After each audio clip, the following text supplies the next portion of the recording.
La ministre. La parole est à Madame Kosciusko-Morizet. Merci, Monsieur le Président. Monsieur le Premier ministre, en France, en 2016, un prédicateur peut, en toute impunité, encourager à ne pas fréquenter les mécréants, considérer une femme comme la moitié d'un homme, ou faire croire à des enfants qu'écouter de la musique les transformera en cochons. Au cours des auditions menées pour l'examen de ma proposition de loi pénalisant la prédication subversive, nous avons eu la confirmation que notre droit n'offrait pas tous les outils pour lutter efficacement contre les idéologies politico-religieuses radicales, de plus en plus dissimulées. Et du coup, les autorités se trouvent contraintes à de véritables contorsions juridiques pour obtenir la fermeture des mosquées salafistes.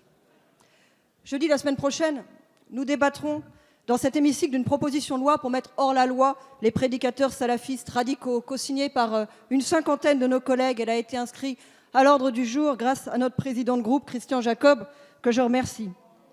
Notre objectif, c'est d'intervenir plus en amont du processus de radicalisation.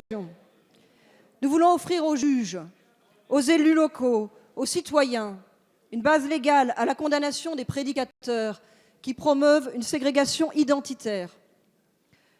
Monsieur le Premier ministre, certains voudraient nous opposer la liberté d'opinion. Pourtant, il n'est pas question de sanctionner une opinion qui reste libre, mais sa diffusion, et c'est bien différent.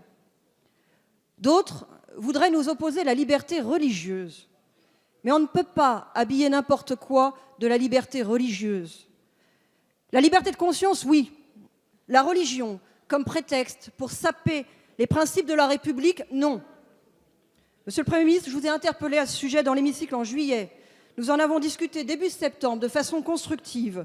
Soutiendrez-vous cette démarche jusqu'au bout pour que nous élaborions ensemble les voies et les moyens d'améliorer la sécurité des Français? Merci. La parole est à Monsieur Jean-Jacques Urvoas, garde des Sceaux, ministre de la Justice. Oui, Monsieur le Président, Madame la députée, il y a l'intention sur laquelle nous pourrions nous retrouver et il y a les modalités que vous proposez. L'intention, vous en avez effectivement fait part dans cet hémicycle, c'était le 20 juillet, me semble-t-il, dans une question, et vous avez écrit au Premier ministre qui vous a reçu le 1er septembre.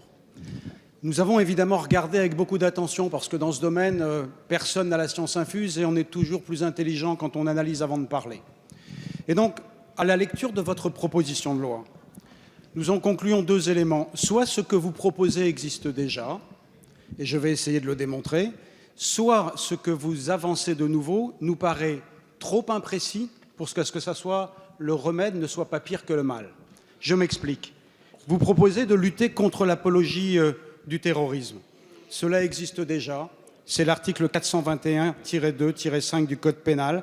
Et je vous indique, comme à la représentation nationale d'ailleurs, que l'année dernière, en 2015, il y a eu 385 condamnations sur ce motif, grâce au texte qui a été voté par cette Assemblée de manière extrêmement massive. Et sur le premier trimestre de cette année, nous avons déjà 219 condamnations sur l'apologie au terrorisme, qui montrent que nous poursuivons quand nous en avons les moyens juridiques et que les faits sont avérés.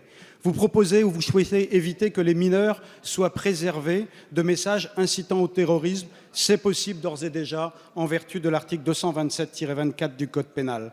Vous voulez sanctionner la provocation directe à commettre un crime ou un délit. C'est quelque chose qui est prévu par l'article 23 de la loi du 29 juillet 1981. Vous évoquez maintenant les ministres du culte qui, dans leurs propos, contesteraient les lois. Ce que vous venez de dire, Madame, c'est possible en utilisant l'article 35 de la loi de 1905. La loi de 1905, c'est possible. Et donc, dans ce domaine, je ne sais pas ce qu'est la prédication subversive. Permettez-moi de vous citer Portalis, le fondateur du Code civil en 1805. Les lois inutiles affaiblissent les lois nécessaires. Merci.